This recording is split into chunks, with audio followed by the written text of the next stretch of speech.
প্রিয় আম্বিয়া আমাদের আম্বিয়া, প্রিয় আম্বিয়া আমাদের আম্বিয়া। আলহামদুলিল্লাহি রাব্বিল আলামিন ওয়াসসালাতু ওয়াসসালামু আলা সাইয়্যিদিল আম্বিয়া ওয়াল মুরসালিন, আম্মা বা'দ, ফাআউযু বিল্লাহি মিনাশ শাইতানির রাজিম। বিসমিল্লাহির রহমানির রহিম। আসসালাতু ওয়াসসালামু আলাইকা ইয়া রাসূলুল্লাহ ওয়া আলা আলিকা ওয়া আসহাবিকা ইয়া হাবিবাল্লাহ। আসসালাতু ওয়াসসালামু আলাইকা ইয়া নবিয়াল্লাহ ওয়া আলা আলিকা ওয়া আসহাবিকা ইয়া নূরাল্লাহ। মাদানী চ্যানেলের দর্শকবৃন্দ, দেখছেন অনুষ্ঠান কোনো এক নবীর আলোচনা। আপনারা যে যেখান থেকে আমাদের সাথে শরীক ও শামিল হয়েছেন, আপনাদের সবাইকে জানাচ্ছি আমাদের এই অনুষ্ঠানের পক্ষ থেকে অনেক শুভেচ্ছা এবং অভিনন্দন। ইনশাআল্লাহুল কারীম আজকেও একজন মহান জাতে পাক, মহান নবীর আলোচনা আমরা শুনব। আসুন এর পূর্বে দরুদে পাকের একটি ফাজাইল আমরা শুনে নেই। প্রিয় নবী রসুল আরবি হুজুর পুন্নূর সাল্লাল্লাহু আলাইহি ওয়াসাল্লামের আলিশান ফরমান, যে ব্যক্তি আমার উপর জুমার দিন 200 বার দরুদে পাক পাঠ করবে, আল্লাহ তাআলা তার 200 বছরের গুনাহ মাফ করে দিবেন। সাল্লু আলাল হাবিব সাল্লাল্লাহু তাআলা আলা মুহাম্মদ সাল্লাল্লাহু তাআলা আলাইহি ওয়াসাল্লাম, সালাতাম ওয়া সালামান আলাইকা সাইয়্যিদি ইয়া রাসূলুল্লাহ। দর্শকবৃন্দ, আজকে আমরা যে মহান নবীর আলোচনা করব তিনি হচ্ছেন হযরত শুআয়ব আলা নবিয়িনা ওয়া আলাইহিস সালাতু ওয়াস সালাম। ইনশাআল্লাহ ওনার পরিচিতি জানব, ওনার জীবনী থেকে কি শিক্ষা পাওয়া যায় সেটা সম্পর্কে জানব, এবং ওনার দিনের প্রতি যে দিনের দাওয়াতের যে ওনার একটা সুভাষ ওনার জীবনী থেকে পাওয়া যায় সেটা সম্পর্কে ইনশাআল্লাহুল কারীম আমরা শুনব। আজকে আমাদের সাথে আমাদের ইকরাম ভাই আছেন, ইনশাআল্লাহ মাদানী ফুল দিবেন উনি। নাতখা হিসেবে আমাদের নাসির ভাই আছেন। তো কোথাও যাবেন না, আমাদের সাথেই থাকবেন। আসুন একটি কালাম অনুষ্ঠানের শুরুতে শামিল করে এরপর ইনশাআল্লাহ আমাদের আলোচনার দিকে যাব ইনশাআল্লাহ। সাল্লু আলাল হাবিব সাল্লাল্লাহু আলা মুহাম্মদ সাল্লাল্লাহু আলাইহি ওয়াসাল্লাম। আসুন আমরা কালাম ভালো ভালো নিয়ত করে নিই। আল্লাহ তাআলা তার হাবিব সাল্লাল্লাহু আলাইহি ওয়াসাল্লামের সন্তুষ্টি অর্জন সওয়াব হাসিলের নিয়তে কালাম শ্রবণ করব। আমিও নিয়ত করতেছি আল্লাহ তাআলা তার হাবিব সাল্লাল্লাহু আলাইহি ওয়াসাল্লামের সন্তুষ্টি অর্জন ও সওয়াব হাসিলের নিয়তে ইনশাআল্লাহুল কারীম পাঠ করব। সাল্লি আলা রাসূলিনা সাল্লি আলা মুহাম্মাদিন সাল্লি আলা হাবিবিনা সাল্লি আলা মুহাম্মাদিন সাল্লি আলা করিমিনা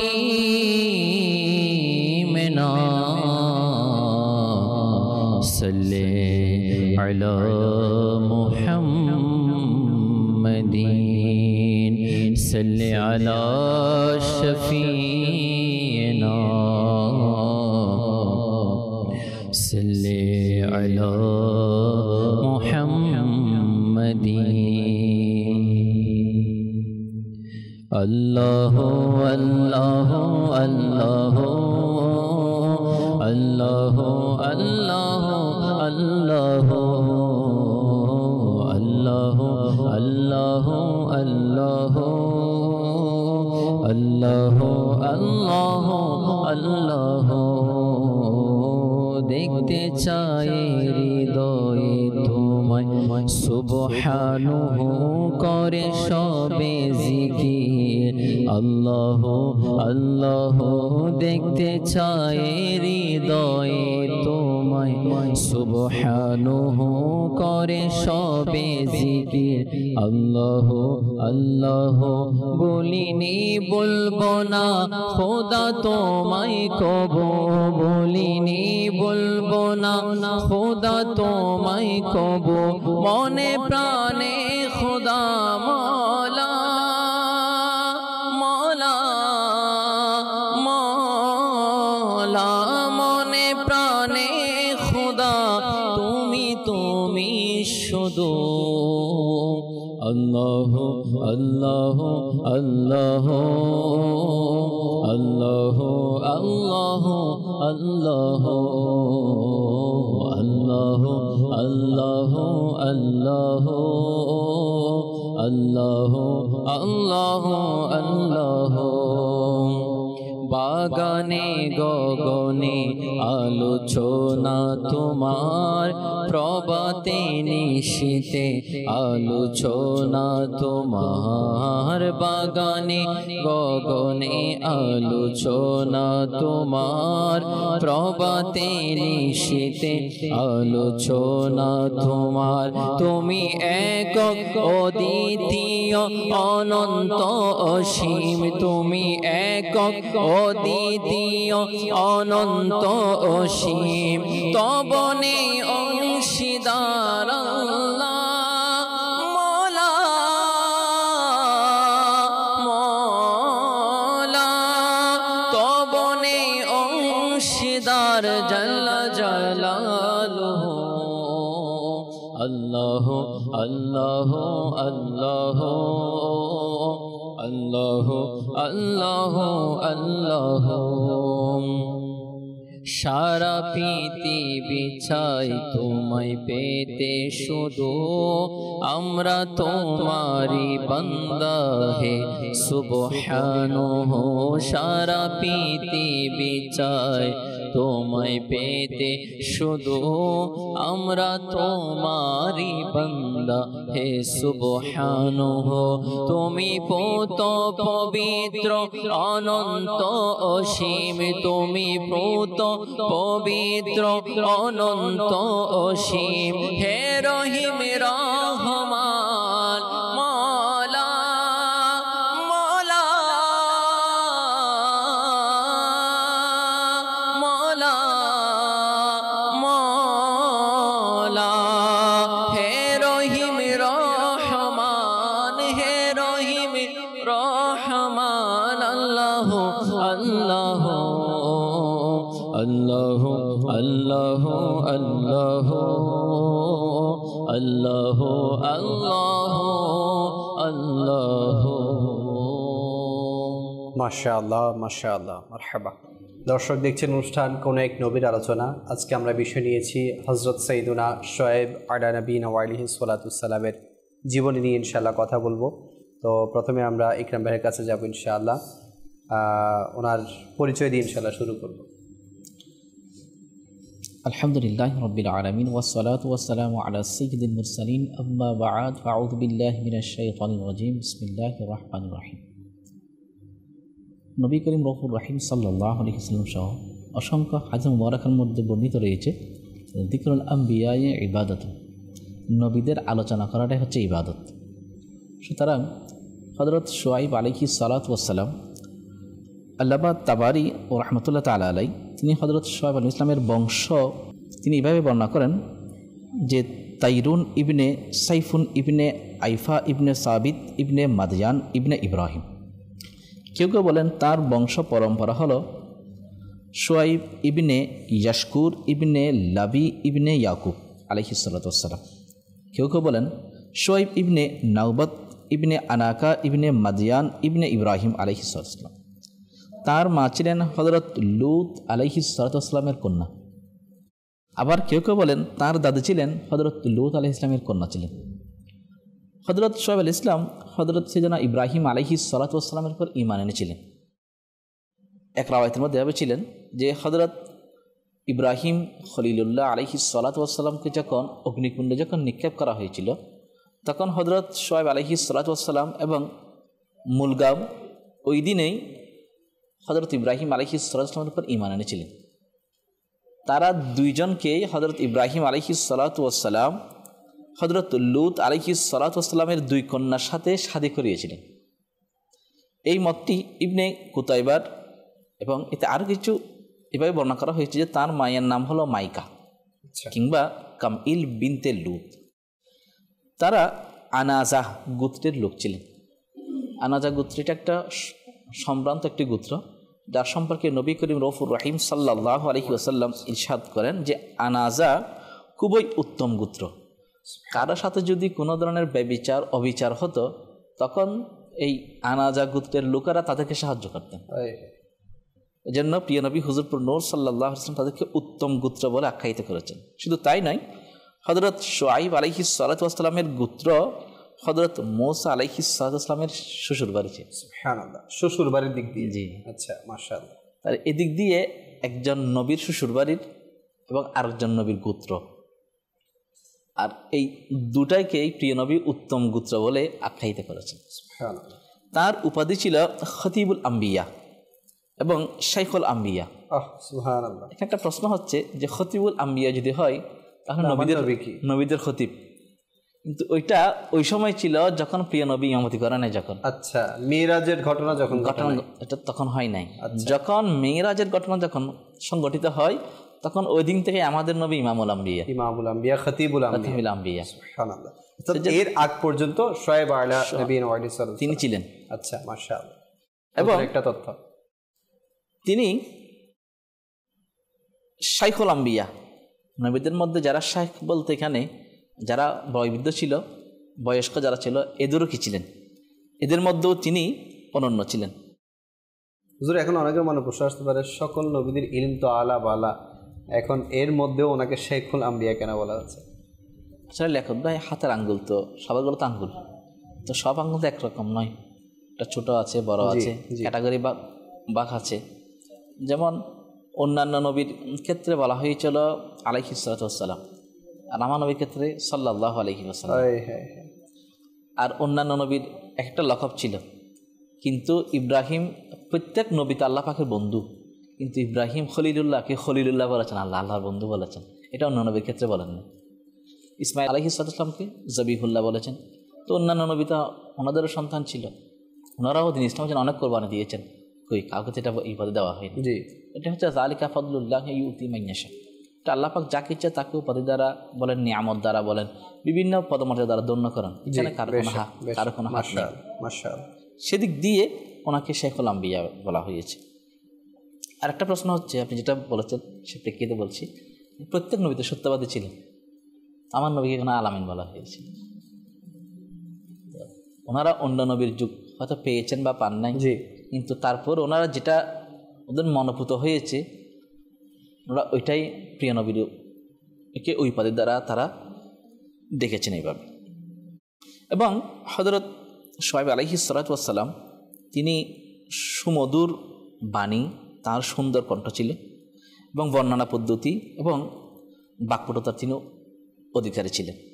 হযরত শুআইব আলাইহিস সালামের বয়স যখন 20 বছর উপনীত হয় তখন তাকে মাদিয়ানবাসীর প্রতি তাকে প্রেরণ করা হয়। আচ্ছা, তাদের ধ্বংসের পর আল্লাহ তাআলা তাকে আইকাবাসীর নিকট প্রেরণ করেন আবার। তাহলে এ থেকে বোঝা যায় ধ্বংস যেহেতু এখানে যুক্ত করা হয়, তাহলে এখানে ঘটনা আছে। আর ধ্বংস তো তখনই হয় যখন আল্লাহ পাকের বিরুদ্ধে চারণ করা হয়, নাফরমানি করা হয়। প্রথমে মাদিয়ানবাসীর, পরে আইকাবাসীর নিকট আল্লাহ পাক নিষেধ করেছেন, আমি মাদিয়ানের প্রতি তাদের ভাই শুআইবকে প্রেরণ করেছি। অপর আয়াত আল্লাহ পাক নিষেধ করেছেন আইকাবাসীর নিকট প্রেরিত রসুলদেরকে মিথ্যা প্রতিপন্ন করা হয়েছিল। তারা তাদেরকে যে নবী প্রেরণ করেছে তারা তাকে মিথ্যাবাদী বলে আখ্যায়িত করেছেন। যখন তাদেরকে শুআইব আলাইহিস সালাম যখন বলেছিলেন তোমরা কি ভয় করো না, আমি তোমাদের বিশ্বস্ত রসুল, তাহলে এ থেকে বোঝা যায় যে তারা নবীদেরকে এরকম কটূক্তি করত। আইকাবাসী বা মাদিয়ানবাসীর চরিত্র হচ্ছে এমন ছিল যে তারা কট্টর কাফের ছিল, কাফের সম্প্রদায়। তারা পথে ঘাটে ডাকাতি করত, এটা তাদের দৈনন্দিন ব্যাপার ছিল। তাহলে থেকে বোঝা যায় মানুষের সম্পদ চিনিয়ে নেওয়া, লুটোতরাজ, ডাকাতি, এটা হচ্ছে ওই সম্প্রদায়ের লোক যে মাদিয়ানবাসীর লোকেরা করত। মাদিয়ানবাসীর লোক না থাকলে কিন্তু তাদের সম্প্রদায়, তাদের উত্তরসূরি যদি কেউ থাকে তাহলে এই কাজগুলো তাদের করবে। হুজুর, আমরা তো এগুলো কিতাবে পড়ি, হ্যাঁ, বর্তমান সমাজেও কিন্তু এটার বাস্তব চিত্র ফুটে আসে। আমি একটা আপনাকে বাস্তব ঘটনা বলছি আর কি। আসলে মানুষ কত পর্যায়ের লুটতরাজ করতে পারে খৌফে খোদা না থাকলে, বা আখিরাত বলতে যে কিছু আছে এটার প্রতি যে বিশ্বাস না রাখলে যে কতটুকু নিচে পর্যন্ত চলে যায়। আমি একটা ঘটনা শুনেছি, বাস্তব ঘটনা, আমার এলাকার আশেপাশেই। তো একটা লোক আছে, তাকে সবাই চেনে, সে ডাকাতি বলবো না, ওই যে চাঁদাবাজি বা এগুলো করে আর কি, মানুষের সাথে 2 নাম্বারি কাজ কারবার। এই যে যেটা কোরবানি গেল, তো কোরবানির আগেই সে মানে একটা লোককে ছুরি দিয়ে ডাইরেক্ট ভয় দেখালো, বললো 2 লাখ টাকা দাও, না হলে জান নিয়ে নিব। মানে সে কুরবানির পশু কিনবে, এখন কুরবানির পশু কোথায় কিনবে, এখন সে টাকা জোগাড় করতেছে দেখেন। তো সে মানে একটা লোককে ছুরি দেখিয়ে বলতেছে রাতের মধ্যে, তো বলতেছে টাকা দাও নাহলে যান চলে যাবে। তো ওই লোক বেচারা কী করবে, সেও মাশাআল্লাহ মানে ভালো মানুষ ছিল, মানে সম্পদশালী ছিল, তো সে জানের পরোয়া করে টাকাটা দিয়ে দিল। তো পরে শুনতে পেলাম যে এত ঢোল মানে এত প্রচার প্রসার, তার গরু কিনলো, এই সে এত অনেক বড় গরু, অনেক দামি গরু। তো সেটার পরে মানে সব বুঝতে পারলাম যে এই কাহিনী। তো এখান থেকে মানে আমি যেটা বুঝতে পারলাম যে তৎকালীন যুগেও যে এই এত অপপ্রচার ছিল, এখনও এসে আমরা সেটার বাস্তব চিত্র দেখছি। তো এইখান থেকে আমি যে বিষয়টা আপনাদেরকে শুনতে চাইবো যে তাদের যে পরিণতি হয়েছে, এদেরও কি সেই পরিণতি হবে কিনা? নিঃসন্দেহে আসলে আল্লাহ পাক তো এটা অনেক আগেই ঘোষণা দিচ্ছেন। জি, আবু লাহাব সম্পর্কে তো আমরা সকলে জানি যে তাব্বাত ইয়াদা আবি লাহাবিয়ুম ওয়া তাব, আবু লাহাবের 2 হাত ধ্বংস। কি জন্য ধ্বংস হচ্ছে? আবু লাহাব নবীর বিরুদ্ধে চারণ করেছে, জি, এই জন্য। জি। এবং আল্লাহ পাক কোরআন শরীফের মধ্যে আযাব শাস্তির ক্যাটাগরিকে ভাগ করেছেন।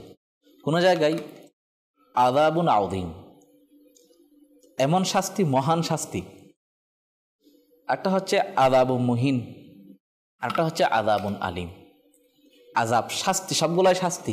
তো শাস্তির মধ্যে ক্যাটাগরি ভাগ করেছেন। কি জন্য? আযাবুন আযীম হচ্ছে এমন শাস্তি, মানে একটা প্রহার করবে, ওই প্রহারেই প্রাণ শেষ, আবার জোড়া লেগে যাবে, আবার প্রহার করা হবে, আঘাত করা হবে, মাথা চূর্ণ বিচূর্ণ হয়ে যাবে, প্রাণ চলে যাবে, আবার এক করা হবে। তাহলে এটা হচ্ছে আযাবুন আযীম। এটা হচ্ছে আযাবুন আলিম। এটা হচ্ছে একসাথে মারবে না, এটা হচ্ছে তিলে তিলে মারা, তিলে তিলে কষ্ট দেয়, এমনভাবে আঘাত করবে প্রাণ যাবে না। কিন্তু ক্যান্সার রোগী, সে মৃত্যু আসতেছে না, কিন্তু মৃত্যু যন্ত্রণা তাকে প্রতিদিন নাড়া দিচ্ছে। তারপর যারা লাইফ সাপোর্টের মধ্যে আছে, জি জি জি, অনেক কষ্ট। এরকম একটা আযাব, এর চাইতে তো ভয়ানক হবে। এরপরে আযাবুন মুহিন, লাঞ্ছনাদায়ক শাস্তি। ঝাড়ু, স্যান্ডেল, জুতা গলায় পরিয়ে যে মানুষকে যে লাঞ্ছনা করে না, এর চেয়ে আরো অধিক লাঞ্ছনা ওই ব্যক্তিকেই সম্মুখীন হতে হবে। তো সেজন্য আপনি যেটা বললেন যে আমি কোরবানি করছি আল্লাহ পাকের সন্তুষ্টির জন্য, জি, আমি মানুষকে অসন্তুষ্ট করে আমি আল্লাহ পাকের সন্তুষ্টি লাভ করবো কেমনি? পকেটের মধ্যে সুদ ঘুষের টাকা, মসজিদে নামাজ পড়ে আসে। তো এখন সুদ ঘুষ যেটার আহার করার দ্বারা আল্লাহ পাক 40 দিনের ইবাদতেই আমার কবুল হবে না। তো সে আপনারাই তো বলেছেন খারাপকে ভালো দিয়ে রূপান্তর করা, তো তারা খারাপ কাজ করে এসে এখন ভালো কাজ করছে।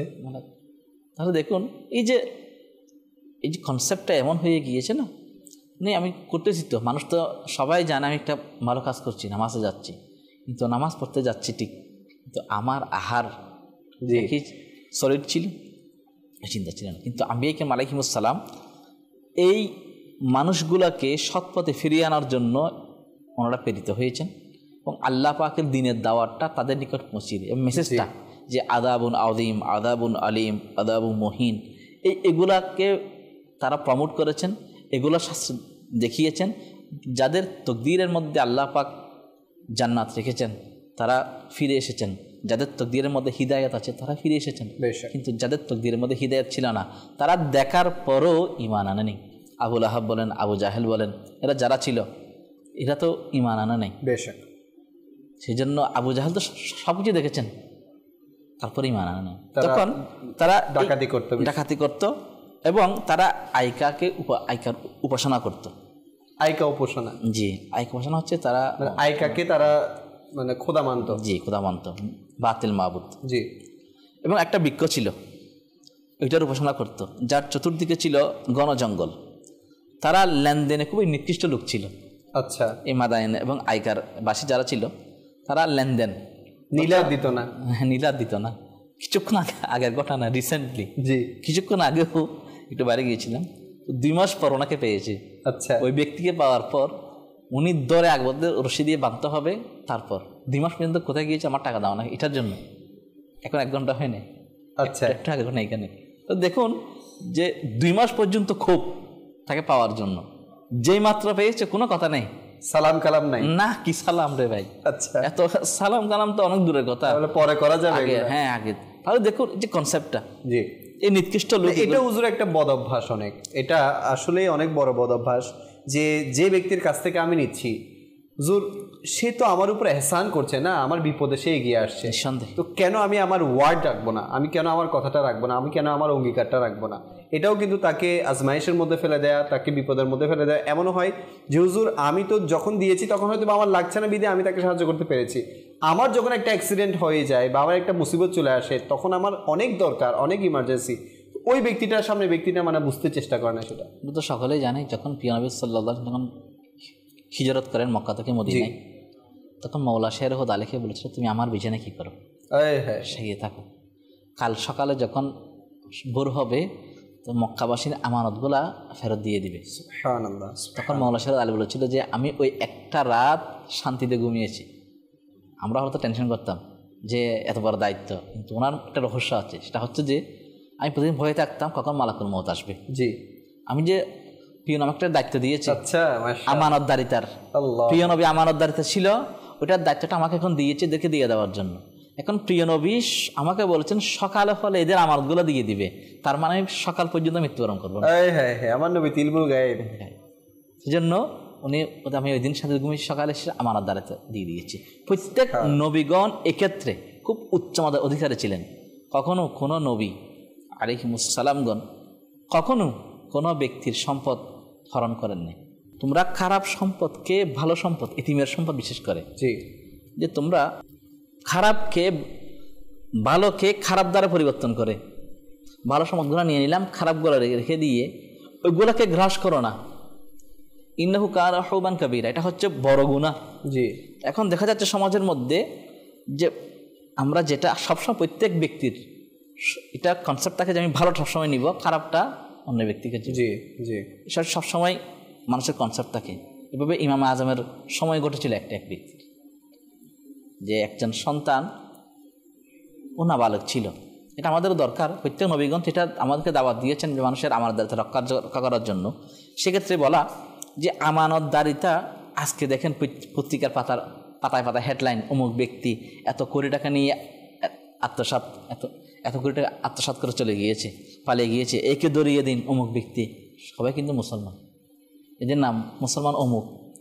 তাহলে দেখুন মুসলমানের চরিত্র তো এটা নয় আমানত খিয়ানত করা। জি, ইমাম আজমের জামানার মধ্যে ওই পিতাটা একজন ব্যক্তিকে বললো আমার সন্তান যখন ম্যাচিউর হবে এই থলের মধ্যে কিছু জিনিস রাখছি, যে তোমার যেটা ইচ্ছা আমার সন্তানকে দিও, তুমি যেটা পছন্দ করো সেটা আমার সন্তানকে দিবে যখন সে প্রাপ্তবয়স্ক হবে। জি, এখন উনি তিনি দেখে না, যখন দেখলে একটা স্বর্ণ, এখন তার লোভ, কারণ সন্তান যখন ওই ব্যক্তির সন্তান যখন বড় হয়েছে, এখন সে কী করবে, এখন সে বলল যে এখন সে বুদ্ধি কাটাচ্ছে, দেখুন শয়তানের বুদ্ধি। সে বলল তার পিতা বলেছে আমি যেটা পছন্দ করি সেটা দেওয়ার জন্য, তো আমাকে থলও দেওয়া হয়েছে, স্বর্ণও দেওয়া হয়েছে, এখন আমার উচিত, আমার পছন্দ হচ্ছে থলটা তাকে, তখন খালি থলে এখন সে স্বর্ণটা রেখে দিয়ে খালি থলেটা ওই বাচ্চাকে দিয়ে দিচ্ছে। আচ্ছা, সে এটাই পছন্দ করেছে, আমি এটাই পছন্দ করেছি। এখন ওই সন্তানকেও বলল, এখন এই ঘটনাটা প্রত্যেক জায়গায় ছড়িয়ে পড়লো যে কি এই ব্যক্তি এরকম একটা কাজ করেছে, তার সন্তানও গিয়ে বলতেছে আমার পিতা আমাকে তাকে দিয়েছে, সে আমাকে এটা দিল। এখন যখন তাকে জিজ্ঞেস করলো, এখন ওই জামানায় কিন্তু অনেক আলেম ছিল না, তো ওনারা বলতো কথা তো ঠিক, কারণ তার পিতা যেহেতু বলেছে তোমার যেটা পছন্দ সেটা আমার সন্তানকে দিবে, যখন ব্যক্তি বলল আমার পছন্দ হচ্ছে এখন থলেটা তাকে দেওয়ার জন্য, সেজন্য আমি তুলে দিলাম। এখন ও আলেমরা বলতেছে কথা তো ঠিক, সে কথা অনুযায়ী তার প্রথা সে অব্যাহত রেখেছে। এখন ঘটনা আস্তে আস্তে আসলো ইমাম আজমের দরবারে।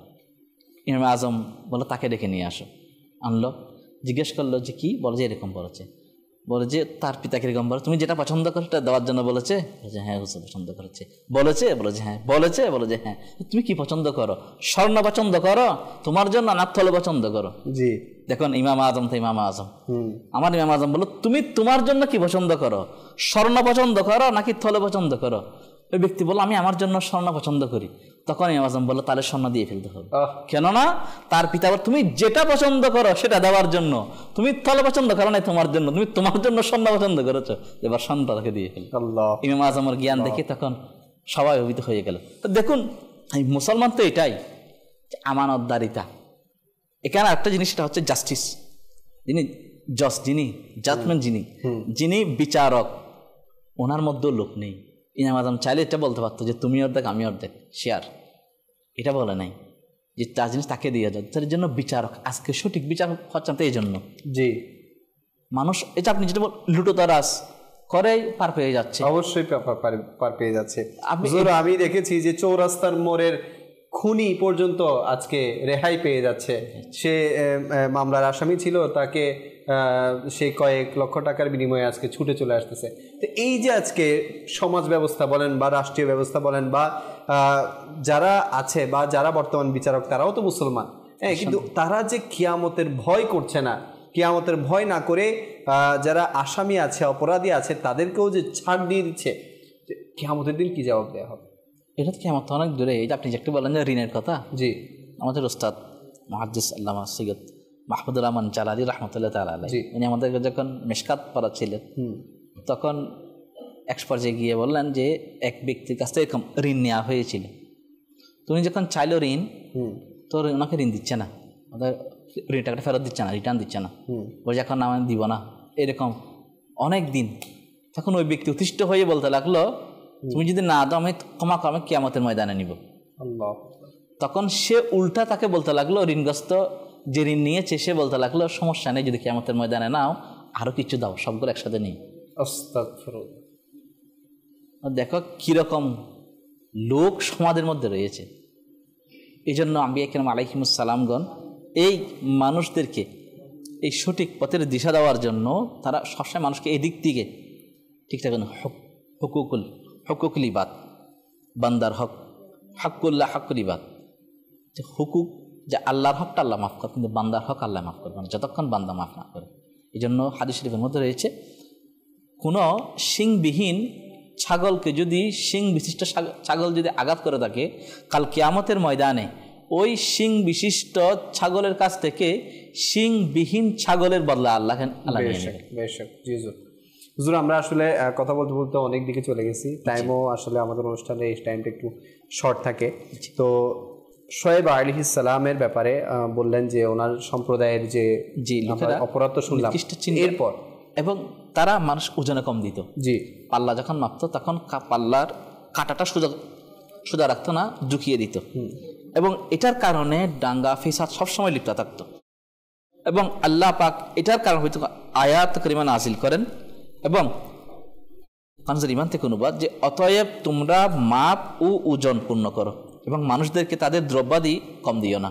জি, এবং ভূপৃষ্ঠের সংস্কার সাধন করার পর তাতে অনন্ত ঝগড়া ফেঁসা সৃষ্টি করো না, এই হলো তোমাদের জন্য কল্যাণকর যদি তোমরা বিশ্বাসী হও। তাহলে দেখুন, এ থেকে বোঝা যায় আল্লাহ পাকের দয়া পাওয়ার জন্য সমাজের মধ্যে ইনসাফটা প্রতিষ্ঠা করার জন্য এই অনৈতিক কাজগুলো পরিহার করতে হবে। আর শোয়েব আলাইহিস সালাতু ওয়াস সালাম তিনি মানুষদেরকে দিন ইসলামের পথে আহ্বান করেছেন। জি, কিন্তু এটা করতে গিয়ে মানুষ তাকে বলতে লাগলো যে আপনি কাজ্জাব, আপনি মিথ্যাবাদী। তখন আল্লাহ পাক আয়াত নাযিল করেন যে বনের অধিবাসীরা নবীদেরকে মিথ্যাবাদী বলেছে। যখন শোয়েব তাদেরকে বললেন যে তোমরা কি ভয় করো না, আমি তোমাদের বিশ্বস্ত নবী, অতএব তোমরা আল্লাহ পাককে ভয় করো এবং আমার আনুগত্য করো, আমি তোমাদের কাছে এই জন্য কোনো প্রতিদান চাই না, আমার প্রতিদান তো আল্লাহ পাকেই দেবেন, মাপ পূর্ণ করো যারা পরিমাপে কম দাও। তিনি তাদেরকে এগুলো বুঝিয়েছেন। দ্বিতীয় অপরাধ হচ্ছে তারা মানুষ যখন আসতো তাদেরকে ধরে ফেলতো, ধরে কই যাও যে আমি সবের সঙ্গে যাচ্ছি, এখানে যেও না, তুমি এখান থেকে চলে যাও, এটা তোমাদের জন্য ভালো হবে। তিনি যখন মৃত্যু তার কাছে যেও না, এই মানুষদেরকে ধরে এখান থেকে পাঠিয়ে দিত অর্ধেক প্রতিমধ্যে। এমন করতে করতে তখন হযরত শোয়েব আলাইহিস সালাতু ওয়াস সালামকে তারা হুমকি দিতে লাগলো, একজন নবীকে হুমকি দিচ্ছে তার প্রাণ বিনাশ করে ফেলবে, আপনাকে হত্যা করব, আপনাকে মেরে ফেলবো, আপনি এখান থেকে এই রাজ্য ছেড়ে শহর ছেড়ে চলে যান অন্য জায়গায়, এবং আপনি আমাদের বাপ দাদার যে ধর্ম রয়েছে ওই ধর্মে ফিরে আসেন, তাকে উল্টা দাওয়াত দিতে লাগলো। আপনি দেখবেন লিয়াকত ভাই, প্রত্যেক যুগে যুগে কিন্তু নবীদেরকে প্রলোভন দেখানো হয়েছে, অর্থ দিয়ে, সম্পদ দিয়ে, নারী দিয়ে। এই জিনিসগুলা দিয়ে তাদেরকে আমোদ প্রমোদ করে তারা রাখবে। শর্ত হচ্ছে একটা, আপনি আমাদের পূর্ববর্তী ধর্মে ফিরে আসুন। কিন্তু সোহাইব ইসলাম সেটা প্রত্যাখ্যান করেছেন। এবং তখন তারা এটা যখন পারে নাই, তখন তারা মীমাংসা দূরের কথা, উল্টা ওই সম্প্রদায়ের লোকেরা হযরত সোহাইব আলাইহিস সালাতু ওয়াস সালামকে বলতে লাগলো যে আপনি যদি নবী হয়ে থাকেন আযাব আসছে না কেন? আচ্ছা, তখন সোহাইব ইসলাম বলছে এটা আল্লাহ পাকের যখন ইচ্ছা হবে তখন অবশ্যই তিনি আযাব দান করবেন, তবে তিনি ছেড়ে দেন না। বেশক। তখন সোহাইব ইসলাম তারপরে তিনি ধৈর্য ধারণ করেছেন, কারণ তিনি তো নবী, আল্লাহ পাকের নবী। আর নবীদের আজর যেমন, প্রতিদান যেমন দ্বিগুণ, তাদের কষ্টও কিন্তু দ্বিগুণ। আমরা সাধারণ মানুষ যে কষ্ট পাই, নবীগণ তার থেকে বেশি পান। আর আমরা যে সওয়াব লাভ করি, নবীগণ তার থেকে ডাবল সওয়াব পান। তাদের কষ্টও দ্বিগুণ, তাদের সওয়াব কিন্তু দ্বিগুণ।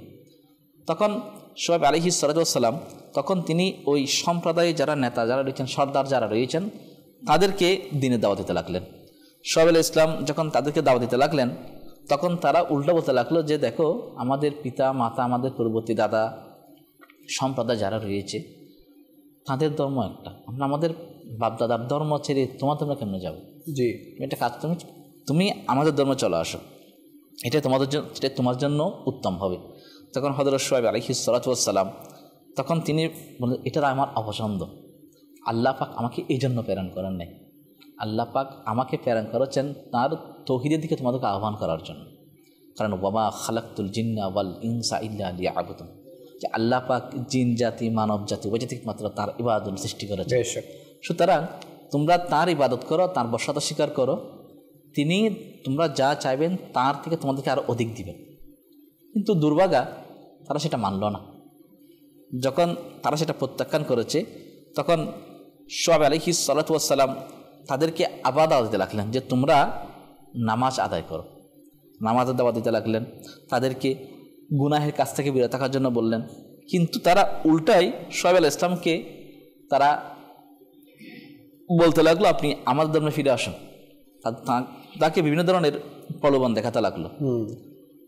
তখন সোহাইব আলাইহিস সালাতু ওয়াস সালাম তাদেরকে বললেন যে তোমরা আল্লাহ পাকের বশ্যতা স্বীকার করো, আমাকে মেনে নাও। এবং আল্লাহ ইরশাদ করেছেন ওয়াকালাল মালাউল্লাযিনা কাফারু মিন কওমি লাইন ইত্তাবা'তুম শুআইবা ইন্নাকুম ইযান লাখাসিরুন। তার সম্প্রদায়ের কাফের সর্দাররা বলল যদি তোমরা শুআইবের অনুসরণ করো তবে নিশ্চিতই ক্ষতিগ্রস্ত হবে। তখন তারা ওই সম্প্রদায়ের লোকদেরকে, ওই সর্দার যারা ছিল, তারা বলতে লাগলে তোমরা শুআইবের কথা শোনো না, শুনলে তোমরা ক্ষতিগ্রস্ত হবে। কারণ প্রত্যেক ব্যক্তি তাদের গোত্রের প্রধান যিনি থাকেন তাকে অনেক শ্রদ্ধা করেন, তার কথা বেশি মানে। আর গোত্র প্রধান যদি চলে আসে তাহলে সবাই চলে আসবে।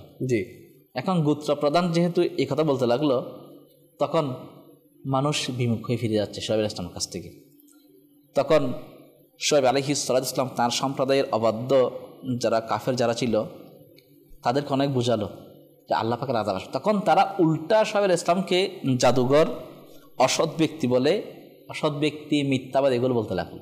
অর্থাৎ কোনোভাবেই তারা মানতে রাজি না, কোনোভাবেই তার দাওয়াত গ্রহণ করতে রাজি না। ইনশাল্লাহ আমরা শুনবো কিভাবে উনি দাওয়াত দিয়েছেন, কিভাবে উনি ইসলামের ছায়াতলে মুসলমানকে এনেছেন, অর্থাৎ অমুসলিমদেরকে মুসলমান করেছেন, সে সম্পর্কে আমরা আরও জানবো ইনশাআল্লাহ। দর্শকরা কল করেছেন, আমাদেরকে কয়েকটি কল অনুষ্ঠানে সামিল করব। জি, কল দিবেন। আমার নাম সোহেল রানা, আমার বাড়ি নীলফামারী। মাদানী চ্যানেল অনুষ্ঠান কোন এক নবীর আলোচনা, খুব সুন্দর একটি অনুষ্ঠান। এই অনুষ্ঠান থেকে অনেক কিছু শেখা যায়। ধন্যবাদ মাদানী চ্যানেলকে এই ধরনের সুন্দর সুন্দর অনুষ্ঠান উপহার দেওয়ার জন্য।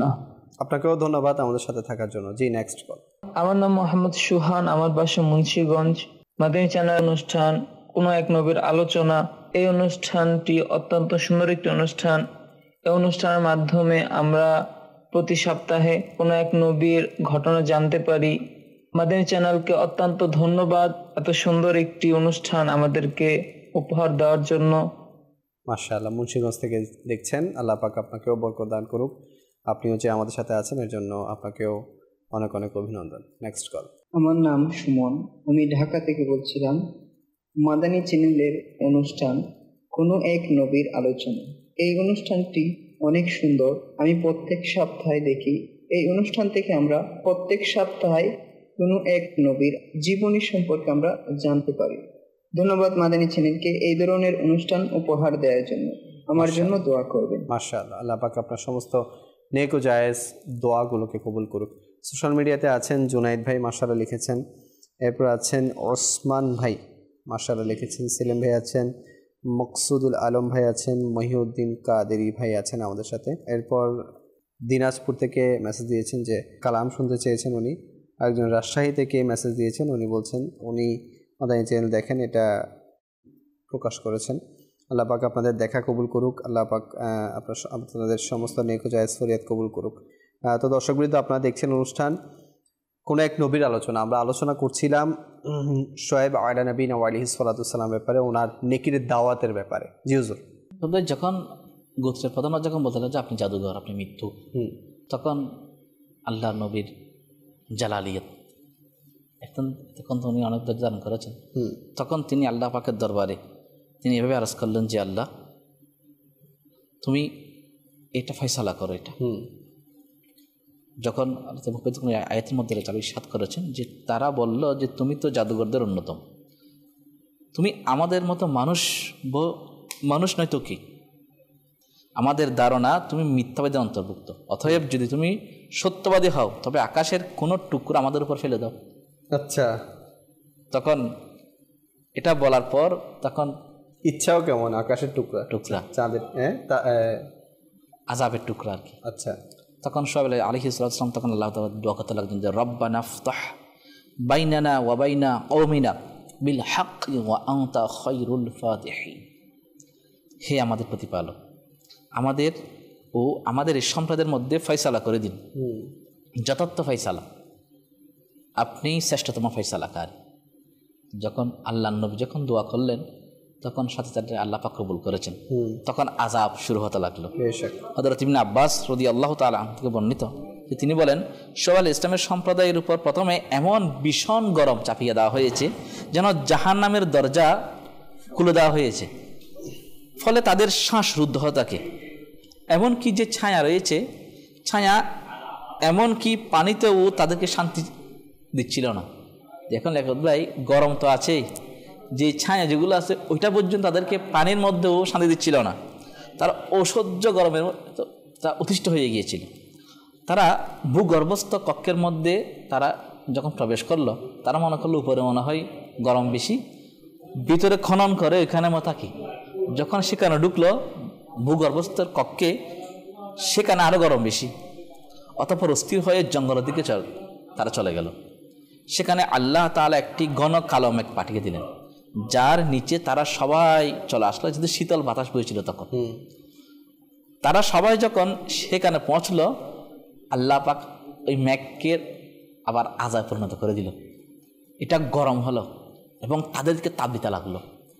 এই তাপে তারা জ্ঞান হারিয়ে ফেলল এবং মেঘের নিচে এসে বীর করার পরও তারপরও মনে হচ্ছে যেন উপর থেকে আগুনের বর্ষণ হচ্ছে। আমরা সকলে জানি রোদ থেকে আগুনের বর্ষণ হয়, কিন্তু মেঘ থেকে আগুনের বর্ষণ এটা অনেকে আল্লাহ চাইলে কি না পারে। তখন তারা এমনভাবে এখানে পড়ে গেল যেন ভূমিকম্প ও ছায়ার আযাব তাদের উপর নাজিল হলো। তখন সকাল হওয়ার আগে তখন দেখতে লাগলো তারা তাদের প্রত্যেকে আপন আপন জায়গায় তাদের ঘরের মতো তারা উপর হয়ে শুয়ে রইল সবাই। আল্লাহ পাক ভূমিকম্প দিল এবং পাপিষ্ঠদেরকে এমন গর্জন দিল যে গর্জন কখনো শুনে এই জন্য সূরা কারিয়ার মধ্যে আল্লাহ সাথে করেন যে আল্লাহ কারিআতু মাল কারিআতু ওয়া মা আদরাকা মাল কারিয়া, যে আল্লাহ পাক এই যে গর্জন, আল্লাহ পাক এই যে আযাব যখন দিবেন না, সূরা কারিয়ার মধ্যে যে তাফসীরের মধ্যে রয়েছে, সিরাতুল জিনানের মধ্যে রয়েছে যে হযরতে ইসরাফিল আলাইহিস সালাম যে সিংহার মধ্যে ফুঁক দিবেন, ফুঁক এটা এমন বিকট আওয়াজে হবে, কোনো মা যদি সন্তানকে দুধ পান করার ওই আওয়াজের কারণে মা সন্তানের কথা ভুলে যাবে। কোনো সন্তান যদি মায়ের রেহেমের মধ্যে থেকে যায়, তা গর্ভপাত হয়ে যাবে। মানুষ দিক বেদিক ছুটতে থাকবে যে কি হচ্ছে, আর আওয়াজটা অনেক দীর্ঘায়িত হবে। বলছে এই আওয়াজটা না কোনো মানুষ শুনেছে, না কোনো মানুষ দেখেছে। তাহলে দেখুন, এই বিকট আওয়াজ যখন শুরু হলো, ওই আওয়াজেই তারা সেখানেই পড়ে গিয়েছিল। যেখানে একটা আওয়াজ শোনার আমাদের ক্ষমতা নেই, সেখানে টাকা পয়সা, বাড়ি গাড়ি, এগুলার কি দাম? যার ফলে তারা মিথ্যাবাদীরা এই আযাবের সম্মুখীন হয়েছে। এবং হযরত শুআয়ব আলাইহিস সালাতু ওয়াস সালাম এক রাওয়ায়াতের মধ্যে তিনি 57 বা 58 বছর কাল সম্প্রদায়কে হিদায়াতের পথে আহ্বান করেছিলেন, এবং তিনি 140 বছর, অপর রাওয়ায়াতের মধ্যে আছে তিনি 220 বছর বা 200 বছর তিনি হায়াত পেয়েছেন, এবং তিনি এই 200 বছর বয়সেই তিনি ইন্তেকাল করেন। আচ্ছা। এবং মক্কা মুকাররমায়, মক্কা শরীফের পশ্চিম দিকে দারুন নাদওয়া এবং বাবে বনি সাহমের মধ্যখানে তার মাজার মুবারক অবস্থিত। সুবহানাল্লাহ, সুবহানাল্লাহ। এবং কারখানার মতে হযরমাউত শহরে তিনি ইন্তেকাল করেছেন, সেখানেই তার মাজার মুবারক। মাশাআল্লাহ। এই পুরো কথাগুলো থেকে যদি আমি সামারাইজ করি, তো এটাই বোঝা যায় বা এটাই জানা যায় যে নেকির দাওয়াত দিতে গেলে কষ্ট আছে নিঃসন্দেহে, এবং অনেক কথার সম্মুখীন অবশ্যই হতে হবে। যেভাবে আমরা অনেক সময় দেখি যে দাওয়াত ইসলামের যারা মুবাল্লিগণ, ওনারাও কিন্তু এগুলো প্র্যাকটিক্যালি ফেস করে, যে যখন কাউকে মুসলমানকে, এমনি তো অমুসলিমদের কাছ থেকে এই কথাগুলো শুনেছে, বদকিসমতির সাথে বলতে হয়, যে দুর্ভাগ্যের সাথে বলতে হয়, আমরা তো নেকির দাওয়াত দিতে গিয়ে অনেক মুসলমান থেকেও এই কথাগুলো আমরা শুনি। এভাবে বলে না, হয়তো বা আরও অন্যভাবে অন্য ভঙ্গিতে বলা হয়। আচ্ছা, আরেকটা বিষয় যেটা, সেটা হচ্ছে আল্লাহ পাকের আযাব হক এবং নবীদের দোয়া, এটা তো কবুল মকবুল। নবীদের দোয়ার মধ্যে কোনো সন্দেহ নাই, এটা কবুল হওয়ার মধ্যে। তো আমরা যে আমাদের কাছে তো এখন নবী নেই, যে নবীরা এসে বা আল্লাহ রসুল নেই যে উনি এসে আমাদেরকে দাওয়াত দিবেন, কিন্তু ওনার যে হাকামগুলো উনি দিয়ে গিয়েছেন, ওনার যে দেখানো পথ উনি আমাদেরকে দিয়েছেন, তো সেগুলোর উপর যদি আমরা আমল না করি, তাহলে আমাদের অবস্থা কি হতে পারে, এবং নেকির দাওয়াতের কি সিলসিলা আমাদের রাখা চাই। অনেকে তো মায়ুস হয়ে যায়, যে কয়েকটা কথা শুনলাম, কেউ কটাক্ষ করলো, যাও এখান থেকে চলে যাও, আমাদেরকে নামাজ কালাম শেখানোর দরকার নাই, বা অমুসলিমদেরকে মুসলমান বানাও, আমাদেরকে কেন আসছো দাওয়াত দিতে। তো এরকম অনেক ধরনের কথা শুনতে পাওয়া যায়। তো এই ক্ষেত্রে আপনি, যেহেতু সময়ও প্রায় শেষ, তো আপনি সেই সকল মুবাল্লিগদেরকে কি মেসেজ দিবেন যারা দাওয়াত দিতে গিয়ে একটু কথা শুনে তারপর পিছনে চলে আসে আর দেয় না, আর যারা আল্লাহ পাকের নাফরমানিতে আছে, এই যে পূর্ববর্তী যারা নবীগণ ছিলেন তাদের গোত্রের উপর সাথে সাথে আযাব নাজিল হয়ে গেছে, আমাদের উপর হচ্ছে না, তো এর মানে কি আমরা পার পেয়ে যাচ্ছি? না, দুইটা বিষয় বলছে। হচ্ছে নেকির দাওয়াত যারা দিচ্ছেন, আসলে আল্লাহ পাক ইরশাদ করেন যে তা'মুরুনা বিল মারুফ ওয়া তানহাউনা আনিল মুনকার। জি, ভালো কাজের আদেশ দাও, অসৎ কাজ থেকে বিরত রাখো। ভালো কাজের আদেশ দেওয়া, মানুষকে দিনের দাওয়াত দেওয়া, এটা আম্বিয়া কিরাম আলাইহিমুস সালামগণের সুন্নতে মুবারাকা। এটার মাধ্যমে নবীদের সুন্নত জীবিত হলো। সাথে সাথে ওই ব্যক্তি, যেন হাদিসে মুবারাকার মধ্যে রয়েছে, মেশকাতের মধ্যে রয়েছে, যে ব্যক্তি কোনো ব্যক্তিকে নেকির দাওয়াত দিয়ে, যখন সে কোনো নামাজিকে নামাজের দাওয়াত দিল, যখন সে নামাজ আদায় করবে, যিনি নামাজ আদায়কারী, তিনি নামাজ আদায় করে যে সওয়াব পেয়েছেন, উনি দাওয়াত দিয়ে তার সম পরিমাণ সওয়াব তিনি লাভ করবেন। তাহলে তিনি নামাজ আদায় যেটা করেছেন সেটা সওয়াব হবে, ওনাকে যে নিয়ে গিয়েছে সেটা সওয়াব হবে, ডাবল সওয়াব। এবং যিনি নামাজ আদায় করেছেন তার সওয়াবের মধ্যে কোনো হ্রাস হবে না। তাহলে দেখুন, দিনের দাওয়াত দেওয়ার কারণেই সওয়াবের পরিমাণটা বৃদ্ধি পেল। এটা তো আছে। আপনি তো যেটা বলছেন যে মায়ুস না হওয়া, বিরত না থাকা, জি, এরকম বাধা বিপত্তি আসবে। আমি যদি চিন্তা করি, আগেকার নবীর তুলনায় তো আমাদের উপর কিছুই নয়। ইমাম হুসাইন শাহাদাত কারবালার মধ্যে যে মেসেজ আমাদেরকে দিয়েছেন, উনি চাইলে তো বসাদা স্বীকার করতে পারত, অবশ্যই ইয়াজিদের, অবশ্যই বসাদা স্বীকার করেন নাই। আহলে বাইতে রাসূল সহ ৭২ জন সপরিবারে তারা শহীদ হয়েছেন, শাহাদাত বরণ করেছেন। এটা তো আমাদের জন্য বড় মেসেজ।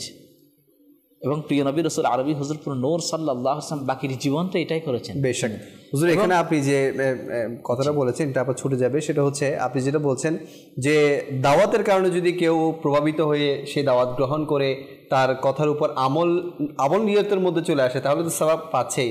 তো মুসা আলাইহিস সালামের ওই কথাটার মধ্যে যদি আমরা তাকাই যে কেউ তুমি দাওয়াত দিলে, তুমি ভালো কথা বললে কিন্তু গ্রহণ করলো না, এর মধ্যেও তো সওয়াব আছে, মাইনাস হওয়ার কি আছে? নিঃসন্দেহে জি, কাজ হচ্ছে তো আমার কাজ হচ্ছে দাওয়াত দেওয়া। জি অবশ্যই। গ্রহণ না করা এটা আল্লাহ যদি হেদায়েত দান অবশ্যই করবেন, অবশ্যই অবশ্যই। এবং তৃতীয়ত হচ্ছে যে আমরা যারা রয়েছি আমাদের উপর আযাব আসছে না কেন? আসলে আযাব আসছে না এটা ভুল কথা। আপনি কি চিন্তা করে দেখেন, মাসে 1 লক্ষ টাকা 2 লক্ষ টাকা আয় করতে লাগলাম, ভালো ভালো খাবার খাচ্ছি, শান্তি পাচ্ছি, তারপরে তো আমাকে ওষুধ খাইতে হচ্ছে। রোগ আসলে তো ওষুধ খেতেই হবে। রোগটা দিয়েছেন কে? আল্লাহ তাআলা। তো রোগ যখন উনি কি সুস্থ আছেন আর শান্তি আছেন? শান্তিতে নেই। এত টাকা আয় করছি কি জন্য? শান্তিতে থাকার জন্য। এসি বলেন, ঘরের মধ্যে আইপিএস বলেন, ফ্যান বলেন, কি জন্য? শুধু একটু শান্তিতে থাকার জন্য। তো ভালো ভালো খাবার খেলাম, ঘরের মধ্যে টাইলস এসি সব আছে, তারপরে তো শান্তি শব্দটা নেই। কি জন্য? কারণ এটা আল্লাহ পাকের পক্ষ থেকে আসবে শান্তি। আল্লাহ পাক যদি দয়া না করেন, আপনি ভালো হাজার খাবার খাওয়ার পরও শান্তি আসবে না, কোটি টাকা আপনার পাশে থাকলেও শান্তি আসবে না। কিন্তু এমন অনেক ব্যক্তি রয়েছে যারা সামান্য ডাল পর্যন্ত তাদের ভাগ্যে জোটে না, একবেলা খাবার পর 2 বার উপবাস। এদের দেখুন নিশ্চিন্ত ওনারা ঘুমাচ্ছে, শান্তি রেখে আল্লাহ পাক দিয়েছেন। আপনার বিভিন্ন আল্লাহর ওলিদের মাজারের পাশে দেখবেন এই সমস্ত ব্যক্তিরা সামান্য চাদর গায়ে দিয়ে বসা আছে, শুয়ে আছে, অনেক শান্তি ঘুমাচ্ছে। না আছে টাকার চিন্তা, না পয়সার চিন্তা, না গরমের চিন্তা, না আরামের চিন্তা নেই। বেশক আল্লাহ পাক বাসা আমাদের সবাইকে আল্লাহ পাকের নাফরমানি থেকে বাঁচার তৌফিক দান করুক। আল্লাহ পাক আমাদের সবাইকে শোয়েব আলা নবীনা আলাইহিস সালাতু ওয়াসসালামের যে জীবনী আজকে আলোচনা হয়েছে, ওনার জীবনী থেকে আমাদের জীবনকে শিক্ষা নিয়ে আমাদের জীবনকে প্রভাবিত করার, আমাদের জীবনে ভালো কিছু আনার সেই তৌফিক দান করুক। আসলে এই প্রত্যেক নবী ওনার গোত্রকে সংশোধন করার জন্য দিনের পর দিন কষ্ট করেছেন এবং দিনের দাওয়াত দিয়ে গিয়েছেন এবং সেই সাথে অনেক অত্যাচার, অনেক নিপীড়ন সহ্য করেছেন। তো আমরাও যেহেতু বলা হচ্ছে এখন যেহেতু নবুয়তের দরজা বন্ধ হয়ে গেছে, তো দিনের যে কাজ এটাকে আঞ্জাম দেওয়ার জন্য প্রত্যেক মুসলমান যেহেতু আপন আপন জায়গায় মুবাল্লিগ, তো প্রত্যেক মুসলমানকেই কিন্তু দিনের দাওয়াতের কাজে নিয়োজিত রাখতে হবে এবং দিনের দাওয়াত দিতে হবে। আলহামদুলিল্লাহ এই দিনের দাওয়াতকে প্রচার প্রসার করার জন্য, সামনে বাড়ানোর জন্য দাওয়াত ইসলামী কাজ করে যাচ্ছে। তো আমি বলবো যে আপনারা যারা দাওয়াত ইসলামীকে চেনেন, জানেন, দাওয়াত ইসলামীর প্ল্যাটফর্মের সাথে যুক্ত হয়ে যান। ইনশাআল্লাহুল কারীম নিজের দুনিয়াও সুন্দর হবে এবং কিভাবে নিজের জীবনকে আখিরাতমুখী করা যায় সে ফিকির, সে চিন্তাও আমার আপনার নসিব হবে। তো দাওয়াত ইসলামীতে কানেক্ট হয়ে যান, ইনশাআল্লাহুল কারীম দিনের কাজ করা আপনার জন্য সহজ হয়ে যাবে। আজকে এতটুকুই এখানে শেষ করছি। ইনশাআল্লাহ আগামী এপিসোডে আমরা অনেক নবীর আলোচনা করব। বিশেষ করে আপনারা সকলেই চেনেন সেই নবীকে, যিনি হচ্ছেন কালিমুল্লাহ নামে পরিচিত, যিনি হচ্ছেন আল্লাহ তাআলার দিদার করার জন্য বেকুল হয়েছিলেন, যিনি নবী পাক সাল্লাল্লাহু আলাইহি ওয়াসাল্লামকে উম্মতের দরদের কথা বলে আমাদের জন্য নামাজ কমিয়ে দিয়েছেন। তো সেই নবীর আলোচনা তিনি আর কেউ নন বরং মুসা কালিমুল্লাহ আলা নবীনা আলাইহিস সালাতু ওয়াসসালামের। ইনশাআল্লাহ ওনার জিন্দেগি নিয়ে আলোচনা করার মতো আসলে অনেক বিষয় আছে। আমরা তো এই স্বল্প সময়ে 1 ঘন্টার মধ্যে, ঘন্টাখানিকের মধ্যে ওনার এত বড় জীবনী আমরা আলোচনা করতে পারবো না, কিন্তু আমরা সিলেক্টিভ কিছু বিষয় নিয়ে আলোচনা করার চেষ্টা করব। তো আগামী পর্বে আপনারা আমাদের সাথে থাকবেন এই আশা ব্যক্ত রেখে আমি এখানে শেষ করছি। সাল্লু আলাল হাবিব সাল্লাল্লাহু তাআলা আলা মুহাম্মদ সাল্লাল্লাহু তাআলা আলাইহি ওয়াসাল্লাম। সালাতু ওয়া সালামুন আলাইকা সাইয়্যিদি ইয়া রাসূলুল্লাহ। প্রিয় আম্বিয়া আমাদের আম্বিয়া, প্রিয় আম্বিয়া আমাদের